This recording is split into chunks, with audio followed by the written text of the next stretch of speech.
Constitution, constitution का meaning, constitution is a political frame based on which laws of a country are formulated.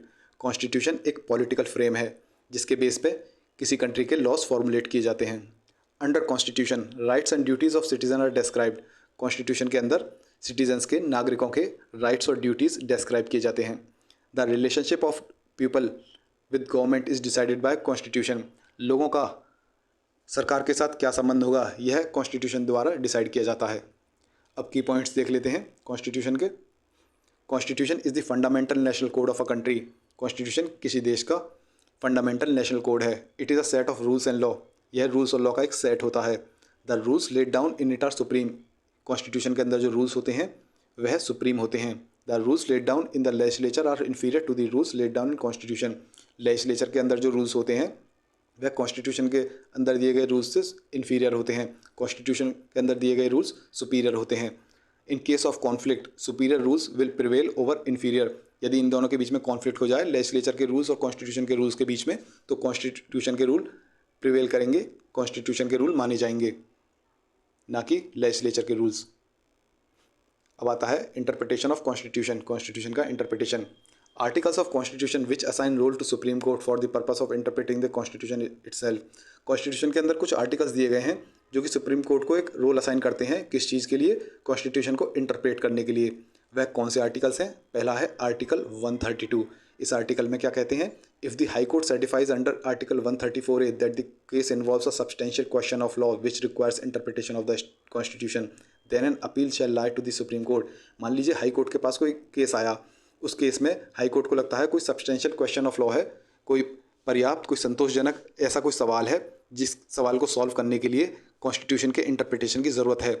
तो high court क्या करेगा? High court article 134A के अंतर्गत certify करेगा कि हमारे पास जो केस है उसके अंदर एक ऐसा संतोषजनक, पर्याप्त, सब्सटेंशियल क्वेश्चन है, लॉ का सवाल है, कानून का, जिसको सॉल्व करने के लिए कॉन्स्टिट्यूशन के इंटरप्रिटेशन की ज़रूरत है। इसकी अपील किसके पास जाएगी? इसकी अपील सुप्रीम कोर्ट के पास जाएगी कि आप कॉन्स्टिट्यूशन का इंटरप्रिटेशन कीजिए। नेक्स्ट आर्टिकल कौन सा है? आर्टिकल 141। ये क्या कहता है? Interpretation given by the supreme court is binding on all courts in India. जो सुप्रीम कोर्ट जो इंटरप्रिटेशन देगा वह भारत के सभी कोर्टों के ऊपर बाइंडिंग है, बाध्य है। अब जब सुप्रीम कोर्ट कॉन्स्टिट्यूशन को इंटरप्रेट करेगा तो कुछ डॉक्ट्रिन्स को इस्तेमाल करता है, कुछ प्रिंसिपल्स को इस्तेमाल करता है। Supreme court applies various principles in interpreting the constitution. वह कौन कौन सी डॉक्ट्रिन्स हैं जिनका इस्तेमाल करके सुप्रीम कोर्ट कॉन्स्टिट्यूशन को इंटरप्रेट करता है? Doctrine of harmonious construction, doctrine of eclipse, doctrine of pith and substance, doctrine of territorial nexus, doctrine of colourable legislation, doctrine of precedent, doctrine of severability, doctrine of waiver, doctrine of incidental and ancillary powers, doctrine of prospective overruling, doctrine of implied powers, doctrine of liberal interpretation, doctrine of occupied field. ये सभी doctrines जो हैं, कभी कभी exam में सारी doctrine एक साथ पूछ लेते हैं कि कौन कौन सी डॉक्ट्रिन्स का इस्तेमाल करके सुप्रीम कोर्ट कॉन्स्टिट्यूशन को इंटरप्रेट करता है। तो ये सभी आपको रटनी होंगी और सारी की सारी लिख के आनी है। जितनी याद हो जाए उतनी लिख लेनी है, तो इनको रट लेना। और कभी कभी सभी के लिए अलग अलग क्वेश्चन आ जाते हैं। जब पूछ लेते हैं डॉक्ट्रिन ऑफ हार्मोनियस कंस्ट्रक्शन बताइए, ये अलग से क्वेश्चन आ गया। फिर डॉक्ट्रिन ऑफ एक्लिप्स अलग से पूछ लेते हैं, doctrine of pith and substance exam में डायरेक्ट अलग अलग पूछ लेते हैं सभी को। तो सभी के ऊपर डिटेल्ड एक्सप्लेनेशन जो है हमने फुल कोर्स में दिया है। सभी डॉक्ट्रिन्स जो हैं वह आपको फुल कोर्स में मिल जाएंगी। सभी का डिटेल्ड एक्सप्लेनेशन है, सभी का अलग अलग लेक्चर है। फुल कोर्स आपको मिलेगा वेबसाइट www.dcllb.com पर। आपको एक बार दिखा देते हैं सभी डॉक्ट्रिन्स। जैसे ये रही doctrine of pith and substance. इसमें पूरे ग्राफिक्स के साथ पूरा मीनिंग, इंट्रोडक्शन, एग्जाम्पल्स, एक्सप्लेनेशन सभी दिए हैं। Further explanation, origin, case law सब कुछ दिया हुआ है, पूरा डिटेल एक्सप्लेनेशन है। फिर डॉक्ट्रिन ऑफ एक्लिप्स आ गई। देखिए ये ग्राफिक्स के साथ पूरा का पूरा समझाया है, पिक्चर के साथ सब कुछ, इसका बैकग्राउंड वगैरह, इंट्रोडक्शन, केस लॉ सब कुछ दिया गया है, समरी पूरी। उसके बाद डॉक्ट्रिन ऑफ कलरेबल लेजिस्लेशन, इसका पूरा डिटेल्ड एक्सप्लेनेशन है, पूरा ग्राफिक्स के साथ आपको पूरा समझ में आ जाएगा। पूरा का पूरा लेक्चर है फुल कोर्स में। मीनिंग, केस लॉज वगैरह सब दिए हैं। डॉक्ट्रिन ऑफ टेरिटोरियल नेक्सस है, ये पूरा ग्राफिक्स के साथ समझाया है। आपको मीनिंग वगैरह, इसके केस लॉज वगैरह सब मिलेंगे। डिटेल्ड एक्सप्लेनेशन है इसका भी। डॉक्ट्रिन ऑफ नेसेसरी इम्प्लीकेशन, इसको भी पूरा समझाया है। मीनिंग, एक्सप्लेनेशन, इसके रीज़न बिहाइंड इट, एग्जाम्पल सब कुछ है। Doctrine of construction in Bonham partum, पूरा इसका एक्सप्लेनेशन दिया है सब कुछ। उसके बाद डॉक्ट्रिन ऑफ बेसिक स्ट्रक्चर, इसका सारा एक्सप्लेनेशन दिया है, डिटेल एक्सप्लेनेशन है, ओरिजिन, केस लॉज वगैरह के साथ। Doctrine of separation of power, इसका पूरा meaning, features, limitations, constitutional provisions, checks and balances, सब कुछ ग्राफिक्स के साथ, purpose and significance, case laws, सब कुछ दिए हैं। डॉक्ट्रिन ऑफ इंसिडेंटल और एंसिलरी पावर्स, इसमें पूरा ग्राफिक्स के साथ गन्स, बुलेट्स वगैरह पूरा अच्छे से ठीक सा एग्जांपल दिया है जिससे कि आपको आसानी से समझ में आ जाए। इसका पूरा meaning, example, exception, about, origins, case laws सब दिए हैं। डॉक्ट्रिन ऑफ सेवरेबिलिटी, इसका पूरा ग्राफिक्स का समझा है, इंट्रोडक्शन दिया है, फिर लिमिटेशन, ऑरिजिन, केस लॉस सब कुछ है। डॉक्ट्रिन ऑफ प्लेजर, इसका original constitutional provisions, limitation, case laws सब दिए हैं। उसका पूरा स्टैट्यूट वगैरह का अगला चैप्टर है ये। हम वापस आ जाते हैं अपना कॉन्स्टिट्यूशन पे।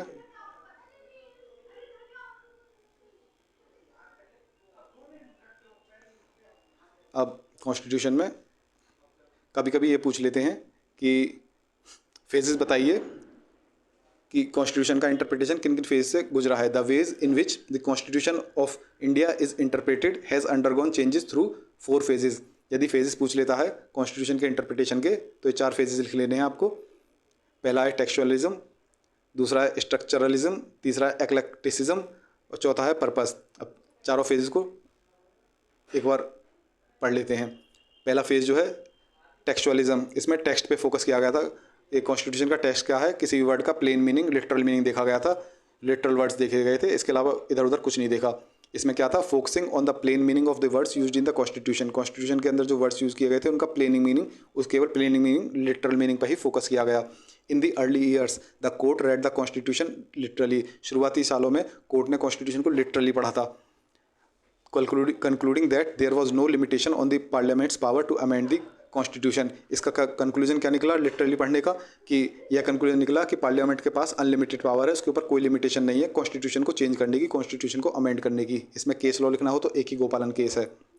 फिर अगले फेज पे आए, इस फेज में है स्ट्रक्चरलिज्म। इसमें फोकस किया गया स्ट्रक्चर पे, बेसिक स्ट्रक्चर पे। Focus was on basic structure. In Kesavananda Bharati case court concluded that parliament's power to amend the constitution did not extend altering its basic structure, thus its power to amend the constitution is not unlimited. इस case में क्या कहा गया, भले ही parliament के पास क्या कहते हैं कॉन्स्टिट्यूशन को चेंज करने की पावर है, लेकिन यह पावर कॉन्स्टिट्यूशन के बेसिक स्ट्रक्चर को चेंज नहीं कर सकती। इसलिए कॉन्स्टिट्यूशन की जो पावर है अमेंड करने की, चेंज करने की, वह अनलिमिटेड नहीं है, it is not unlimited. Case law लिखना हो तो Kesavananda Bharati case. Next phase जो है एक्लेक्टिसिज्म। इसमें क्या था, supreme court started giving different opinions on the same issue. इस फेज में सेम ही इशू पे सुप्रीम कोर्ट जो है अलग अलग ओपिनियंस देने लगी। Different benches arriving at conclusion that were often in tension with one another. अलग अलग बेंचेस अलग अलग कंक्लूजन पे आने लगी, ऐसे कंक्लूजन जो कि आपस में ही विरोधाभासी हो, आपस में ही टेंशन में हो, कॉन्फ्लिक्ट में हो। The focus was to give judgement that matches the court's perception rather than reason. अब जजमेंट जो दिया जाने लगा था ना, वह इस बेसिस पे दिया जाने लगा था कि कोर्ट का परसेप्शन क्या है। इस कोर्ट का ये परसेप्शन है तो वह अलग जजमेंट दे रही है, दूसरी कोर्ट का इससे डिफरेंट परसेप्शन है तो वह वो अलग जजमेंट दे रही है। और रीज़न पे फोकस था ही नहीं, कारण पे फोकस नहीं था, लॉजिक पे फोकस नहीं था, बस परसेप्शन पे था। परसेप्शन पे था कि नज़रिया क्या है कोर्ट का, उसके बेसिस पे जजमेंट दिए जाने लगे। तो फिर नेक्स्ट फेज आया पर्पस, फेज 4। इसमें क्या था, court acknowledge the purpose for which the constitution has been enacted. अब इस फेज में जाके कोर्ट ने जो है एक्नॉलेज किया कॉन्स्टिट्यूशन को बनाने का पर्पस क्या था, उद्देश्य क्या था, इस चीज़ को एक्नॉलेज किया। Court is now beginning to interpret the constitution in accordance with its revolutionary and transformative potential. अब जो है कोर्ट जो है कॉन्स्टिट्यूशन को किस तरह से इंटरप्रेट कर रही है, वह इंटरप्रेट कर रही है इस तरह से, उसको पता है अब कि कॉन्स्टिट्यूशन की जो पोटेंशियल है उसका रेवोल्यूशनरी और ट्रांसफॉर्मेटिव पोटेंशियल, क्रांतिकारी पोटेंशियल, परिवर्तन करने वाला पोटेंशियल, कॉन्स्टिट्यूशन के अंदर बहुत पोटेंशियल है, ये बहुत कुछ चेंजेस ला सकता है। तो इस पोटेंशियल के अकॉर्डिंग कोर्ट जो है कॉन्स्टिट्यूशन को इंटरप्रेट करने लगी। There has been a renaissance in decision making by constitutional benches. अब कॉन्स्टिट्यूशनल बेंचेस द्वारा जो डिसीजन दिए जाते हैं, डिसीजन मेकिंग हो रही है, उसमें एक रेनेसां आया है, एक नवयुग आया है। Like striking down section 377 and criminal offence of adultery. जैसे एक केस था जिसमें क्या कहते हैं कोर्ट ने डिसीजन दिया था, सेक्शन 377 को स्ट्राइक डाउन कर दिया था, हटा दिया था, जिसमें सेम सेक्स रिलेशंस थे, उस सेक्शन को स्ट्राइक डाउन कर दिया, और एडल्ट्री के क्रिमिनल ऑफेंस को भी स्ट्राइक डाउन कर दिया।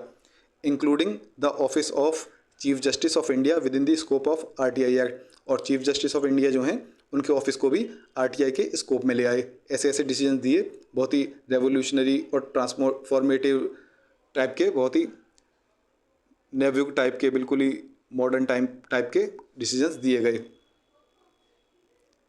ये आपका हो गया कॉन्स्टिट्यूशन। फुल कोर्स आपको पूरा का पूरा कोर्स इंटरप्रिटेशन ऑफ स्टैट्यूट्स का सभी टॉपिक्स आपको वेबसाइट पे मिल जाएंगे www.dcllb.com।